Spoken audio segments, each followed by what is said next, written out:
What's going on, everybody? Motown EDC here, back again with another video. Today's video is going to be a little bit different. I'm not really showcasing any knives in particular, or even doing a pocket dump. I'm just going on here to kind of have a conversation. By the title of this video, you'll probably have an idea of what it's about. But today we're just going to talk about why I'm kind of losing interest in modern folders. I've got a few knives with me today, mainly just because I wanted to make this video, but let's get into it. So, as you all know, I have been on a really big traditional kick, probably for the past, say, close to a year now. I hear a lot of people having like hundreds of knives. I'm nowhere near that close. I probably have maybe in the teens of like traditionals and slip joints and stuff. But even fixed blades I've been getting more into. But my whole thing with that is just nowadays, a lot of the modern folders, they just don't have a whole lot of personality. I mean, that's one of the reasons why I do like traditionals and fixed blades. Here's the first traditional I ever bought myself, Case Trapper, and the Peach Seed Jig Amber Bone with all the Teeners on there, Teener Town. But you can see this thing's got a lot of character. It's got use. I mean, you can have use on those modern knives, but even unused, it's got its own character.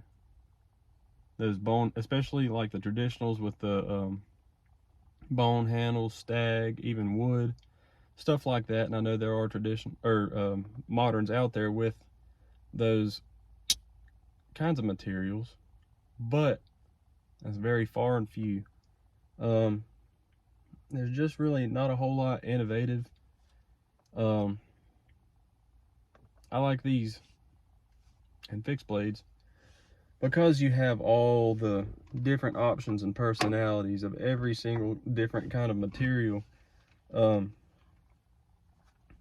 I know like Benchmade and all these other companies, they'll just release the same knife or just the same knife but an old model, and I know traditionals do that as well, but traditionals get points because each one is going to be different.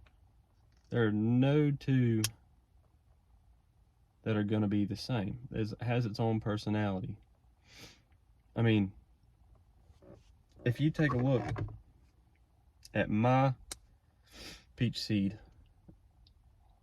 Trapper and the Amber Bone with this particular blade steel, if somebody has the exact same knife, it's going to look almost totally different. And that's one thing I like about these. And same thing with fixed blades. With fixed blades, there are so many different options that you could go for. I like this one because it's kind of a sod buster pattern. I like the sod buster. But you just kind of open a whole new can of worms when it comes to fixed blades, because you can have, it's a whole lot less complicated to do with like different designs and everything, because you have less moving parts. You don't have to have a blade fitting into a handle like you do with this one. When it closes up, it has to be a certain length, certain width, or everything like that, certain depth to it, where it has to fit inside that handle. Or you'll have to have like those little I know there have some traditionals that have the blade bigger than the handle itself, and they have the little thing that folds out and closes in on top of that, or the blade just sticks out the bottom and you have to carry it in a sheath. This, you don't have to worry about that. You can have a handle that's that yay long, just about the width of your hand, and you can have either a big blade, short blade, or you can have a blade that's completely different style than what the knife is or the handle is. I mean, look at machetes and stuff like that. The handle's big enough for your hand, and blades ginormous. But with these, it's a whole lot less complicated, and you can experiment with a bunch of different blade steels. But it's a whole lot, I won't say easier, but it's less complicated to do that with fixed blades than it is to work with folders. But back to what I was saying about personality. These are both case knives right here. Two different, very different designs. You have the Trapper with the two blades, clip point and a spay blade. And then you have the Sodbuster Jr. with the little Skinner blade. But you can't tell me these things don't have personality. And I know y'all are probably going to be in the comments saying like, oh, there's a bunch of different modern folders with all these different colors and different blade steels and whatnot, but there's not many people doing it. And when you do find it, you got to pay an arm and a leg to actually be able to afford it. I do like Chris Reeve knives.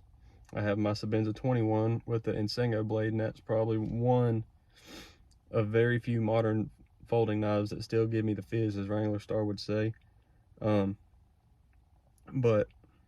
currently the only modern folding knife company that still has my interest is Spyderco. They aren't afraid to branch out with new steels, new handle materials, and all sorts of stuff like that. I mean, Benchmade, they have their run of knives, but I don't know, I'm just kind of getting bored with them. Spyderco, they've been experimenting. They have K390, Bowler M390, 20CV, MagnaCut, LC200N, 15V. They have a plethora of different blade steels experimenting on each and every one of their models. They're not just doing it on one knife or the other knife. Or even Maximate, that's another good one. Rex 45. And then they just have solid designs. Stuff you don't really have to worry about. I mean, axis locks on Benchmades, yeah, they're strong, but the Omega, I've had every single Benchmade I've had, the Omega springs have broken. And it just gets annoying having to take it apart and replace it again or send it in, and I don't want to have to worry about that. I'd much prefer either a compression lock, a liner lock, frame lock, lock back, slip joint, pretty much anything other than an Omega spring or a crossbar lock. But I don't know, I'm just losing interest in them. I'm not seeing anything that's catching my eye besides the stuff from Spyderco. There's probably 4 models that still have my interest that I want to get my hands on. And probably when I get those, that'll probably be it for me with modern folding knives. Those 4 models are K390, either a Delica or an Andela. I mean, it's basically the same thing, just different sizes. I'm gonna count that as 1 because I'm still debating on either one. 2 is the Crew Carta PM2. I've always wanted to try out crew wear. I know I've been in the community for a while and still haven't had anything in crew wear. But there's 2 of the knives. The third one is the 15V Shaman, and the last one is the Rex 45 Native 5. Those are all amazing designs. I mean, you don't see anything like it anywhere, and they're all in blade steels that aren't very common. They like to branch out with, I don't know, their innovativeness. I don't know if that's a word, but I'm going to use it as one. Innovativeness. Tell me if that's a word in the comments. I'm actually kind of curious. I'm not going to Google it. But that's probably the only modern folders that really have my interest right now. So I'm in the boat where I am more of just like looking at slip joints and fixed blades. I mean, and the reality of things, I saw a video today, Doggone John posted it on his Instagram story, where Rosecraft, or the guys over at Rosecraft, are talking about how America was built on slip joints, and there's a lot of truth in that. A long time ago, they didn't have all these fancy locking mechanisms and blade steels and all that. All they had was a little slip joint like this, little pocket knife, and just some whetstones. Not like they didn't even have any fancy sharpening stones, but I'll tell you what, they get some work done. And the reality of things, people look at slip joints as these delicate things, but back in the day, they were meant to work. And I know there's a lot of other things going on today, new technology and stuff like that, where people would kind of prefer like a modern folder for those things. But these are very capable tools, and I think they should be used as such. I mean, I know I say I use mine for food prep, but I still will take them out and use them doing other work too, because I know that's what they were built for. My great grandfather, that's all he carried. He had a old, I still have it, it's at my house. It's a old Schrade.